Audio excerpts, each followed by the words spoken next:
ಸ್ನೇಹಿತರೆ ನಮಸ್ಕಾರ, welcome to ಶಿಲ್ಪ ಹೇ ಕನ್ನಡ ಲಾಕ್ಸ್ಗೆ. ಎಲ್ಲರೂ ಹೇಗಿದ್ದೀರಾ? ನಾನು ಕೂಡ ಚೆನ್ನಾಗಿದ್ದೀನಿ. ಏನಪ್ಪ ಅಂತಂದರೆ, ಬಿಗಿನರ್ಸ್ಗಳಿಗೆ ಶೋಲ್ಡ್ರು ಅಳತೆ ಮಾಡ್ಕೊತೀರಾ, ಹಾರ್ಮೋಲ್ ಅಳತೆ ಮಾಡ್ಕೊತೀರಾ. ಬಟ್ ಇಷ್ಟು ಚೆಸ್ಟ್ ಮೆಜರ್ಮೆಂಟ್ಗೆ ಎಷ್ಟು ನಮಗೆ ನೆಕ್ ಬಿಡ್ತು ತೊಗೋಬೇಕು, ಎಷ್ಟು ತೊಗೋಬೇಕು ಅಂತ ಫುಲ್ಲು ಕನ್ಫ್ಯೂಷನ್ ಇರುತ್ತೆ. ಇಲ್ಲೊಂದು ಟಿಪ್ಸ್ ಫಾಲೋ ಮಾಡಿ. ಎಲ್ಲ ಬ್ಲೌಸ್ಗಳಿಗೆ ಈ ಟಿಪ್ಸ್ ವರ್ಕ್ ಆಗುತ್ತೆ 100%. ಏನಪ್ಪ ಅಂತಂದರೆ, ಅಳತೆ ಮಾಡ್ಕೊಳ್ಳೋದು ಹೇಗೆ ಅಂತಂದ್ಬಿಟ್ಟು ತೋರಿಸ್ತೀನಿ. ಇದು ಬಂದು ಕರೆಕ್ಟಾಗಿ ಚೆಸ್ಟು 10 ಒಂದು ಎದೆ ಸುತ್ತ, ಅಂದರೆ ಒಂದು ಸೈಡು ಚೆಸ್ಟ್ ಮೆಜರ್ಮೆಂಟ್ ಬಂದು 10 ಇದೆ, ಅಂದರೆ 40 ಎದೆ ಸುತ್ತಳತೆ ಬ್ಲೌಸು. ನೋಡ್ತಾ ಇರ್ಬೋದು, 40 ಎದೆ ಸುತ್ತಳತೆ ಬ್ಲೌಸಿಗೆ ಶೋಲ್ಡ್ರು ಮತ್ತು ಹಾರ್ಮೋಲು. ಶೋಲ್ಡ್ರು ಎಷ್ಟು ತೊಗೋಬೇಕು ಅಂದರೆ, ನಾನಿಲ್ಲಿ ಓನ್ಲಿ ನೆಕ್ ಅಷ್ಟೇ ತಿಳಿಸ್ಕೊಡ್ತೀನಿ. ಶೋಲ್ಡ್ರು ಅದು ಮೆಜರ್ಮೆಂಟ್ ಇರುತ್ತೆ, ಅಷ್ಟನ್ನು ತೊಗೊತೀರಾ. ಬಟ್ ನಮಗೆ ಚೆಸ್ಟ್ ಮೆಜರ್ಮೆಂಟ್ ಪ್ರಕಾರ ನಮಗೆ ನೆಕ್ ಎಷ್ಟು ತೊಗೋಬೇಕು ಅನ್ನೋದು ಫುಲ್ಲು ಕನ್ಫ್ಯೂಷನ್ ಇರುತ್ತೆ. ಓಕೆನಾ? ಕರೆಕ್ಟಾಗಿ ನಮಗೆ ಶೋಲ್ಡ್ರು 3 ಇಂಚ್ ಸಿಗುತ್ತೆ. ನಾವು ಅಳತೆ ಮಾಡ್ಕೊಳ್ಳೋದು ಹೇಗೆ ನೆಕ್ಕು ತೋರಿಸ್ಕೊಡ್ತೀನಿ. ಎಲ್ಲೂ ಸ್ಕಿಪ್ ಮಾಡಿದೆ, ಪೂರ್ತಿಯಾಗಿ ವೀಡಿಯೋ ನೋಡಿ. ಅದಕ್ಕೂ ಮುಂಚೆ ನನ್ನ ಒಂದು ಚಾನಲು ಪ್ಲೀಸ್ ಸಬ್ಸ್ಕ್ರೈಬ್ ಮಾಡ್ಕೊಂಡು ನೋಡಿ. ಪಕ್ಕದಲ್ಲಿರುವಂಥ ಬೆಲ್ಲೈಕನ್ನ ಪ್ರೆಸ್ ಮಾಡಿ ಹಾಲ್ ಅಂತ ಸೆಲೆಕ್ಟ್ ಮಾಡ್ಕೊಳ್ಳಿ. ನಾನು ಹಾಕಿರೋಂಥ ಪ್ರತಿಯೊಂದು ವೀಡಿಯೋಸು ನಿಮಗೆ ನೋಟಿಫಿಕೇಷನ್ ಬರುತ್ತೆ. ಇವಾಗ ಏನಪ್ಪ ಅಂತಂದರೆ, ಈ ರೀತಿ ಬಟನ್ ಹಾಕ್ಕೋಬೇಕು ಸ್ನೇಹಿತರೆ. ಬಟನ್ ಹಾಕ್ಕೊಂಡು ನೀವು ಅಳತೆ ಮಾಡ್ಕೋಬೇಕಾಗತ್ತೆ. ಇಲ್ಲಿ ಬಟನ್ ಹಾಕಿದ್ದೀನಲ್ವ, ಈ ರೀತಿ ಬಟನ್ ಹಾಕ್ಕೋಬೇಕು. ಫಸ್ಟ್ ಫ್ರಂಟಲ್ಲಿ ಬಟನ್ ಈ ರೀತಿ ಹಾಕ್ಕೊಂಡು ನೀಟಾಗಿ ಹಾಕ್ಕೋಬೇಕು.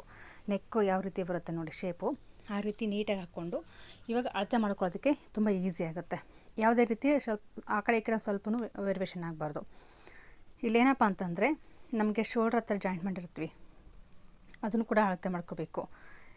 ಇವಾಗ ನೋಡ್ತಾ ಇರ್ಬೋದು, ಆ ಕಡೆ ಒಂದು 1/4 ಇಂಚು ಮತ್ತು ಈ ಕಡೆ ಒಂದು 1/4 ಇಂಚು ಎಕ್ಸ್ಟ್ರಾನ ನಾನು ಟೇಪನ್ನು ಇಟ್ಬಿಟ್ಟು ಅಳತೆ ಮಾಡ್ಕೊತೀನಿ. ಓಕೆನಾ? ನಿಮಗೆ ಮಾರ್ಕರ್ ತೋರಿಸ್ತೀನಿ. ಮಾರ್ಕರಿಂದ ತೋರಿಸಿದ್ರೆ ನಿಮಗೆ ಕರೆಕ್ಟಾಗಿ ಅರ್ಥ ಆಗುತ್ತೆ. ಓಕೆನಾ?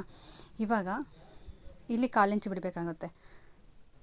ನಾವು ತೋಳನ್ನು ಅಟ್ಯಾಚ್ ಮಾಡಿರ್ತೀವಲ್ವ, ಅದನ್ನು ಕೂಡ ಸೇರಿಸ್ಕೋಬೇಕಾಗುತ್ತೆ. ಆ ಕಡೆ ಒಂದು 1/4 ಇಂಚ್ ಆಗುವಷ್ಟು ತೋಳನ್ನು ಸೇರಿಸಿರ್ತೀವಿ ಶೋಲ್ಡರ್ಗೆ. ನೆಕ್ ಹತ್ರ ನಾವು ಪೈಪಿಂಗ್ ಮಾಡ್ಕೊತೀವಲ್ವ, ಅಲ್ಲಿ 1/4 ಇಂಚು, ಅಲ್ಲಿ 1/4 ಇಂಚು, ಟೋಟಲಾಗಿ 1 ಇಂಚು ನಮಗೆ ಎಕ್ಸ್ಟ್ರಾ ತೊಗೋಬೇಕಾಗುತ್ತೆ. ಇವಾಗ ಈ ರೀತಿ ಹಾಕ್ಕೊಂಡಿವಲ್ವ, ಇವಾಗ ಟೋಟಲಾಗಿ ಶೋಲ್ಡ್ರು ಎಷ್ಟು ಬರುತ್ತೆ ಅನ್ನೋದನ್ನು ಚೆಕ್ ಮಾಡ್ಕೊಳ್ಳಿ. ಇದೇ ರೀತಿ ಇರಬೇಕು, ಯಾವಾಗಲೂ ಸ್ವಲ್ಪನೂ ವೇರಿಯೇಷನ್ ಆಗಬಾರ್ದು. ಯಾಕಂದರೆ ನೆಕ್ ಅಂದರೆ ತುಂಬ ಕೇರ್ಫುಲ್ಲಾಗಿ ತೊಗೋಬೇಕಾಗತ್ತೆ. ಇಲ್ಲಿ ಮಾರ್ಕ್ ಮಾಡಿದ್ನಲ್ವ, ಅಲ್ಲಿಂದ ಹಿಡಿದು ಆ ಕಡೆ ಕೂಡ ಮಾರ್ಕಿಗೆ ನಮಗೆ ಎಷ್ಟೇ ಬರುತ್ತೆ ಅಂತ ನೋಡ್ಕೊಂಬಿಡೋಣ. ಈ ರೀತಿ ಮಾರ್ಕ್ ತೊಗೊಳೋದ್ರಿಂದ ತುಂಬ ಚೆನ್ನಾಗಿ ಬರುತ್ತೆ.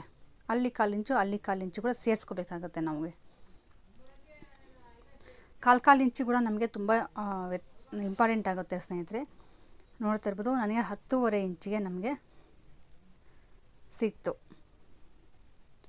10.5 ಇಂಚಿಗೆ ಸಿಕ್ತು. ಅದರ 10.5 ಅರ್ಧ ಎಷ್ಟು 5.25 ಇಂಚು ಬರುತ್ತೆ.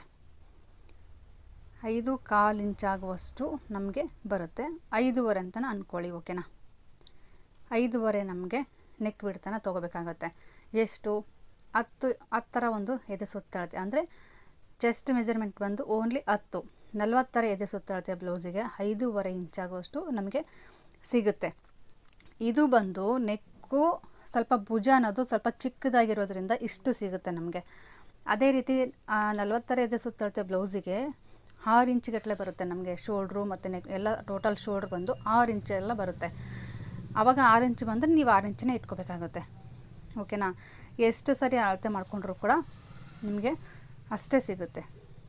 ನೋಡ್ತಾ ಇರ್ಬೋದು, ನಮಗೆ ಸಿಗೋದು 5.25 ಇಂಚು.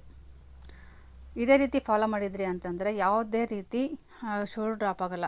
ಅವ್ರು ಕೊಟ್ಟಂಥ ಅಳತೆ ಪರ್ಫೆಕ್ಟ್ ಇತ್ತು ಅಂತಂದರೆ, ನಾವು ಹೊಲ್ದಿರೋಂಥ ಬ್ಲೌಸ್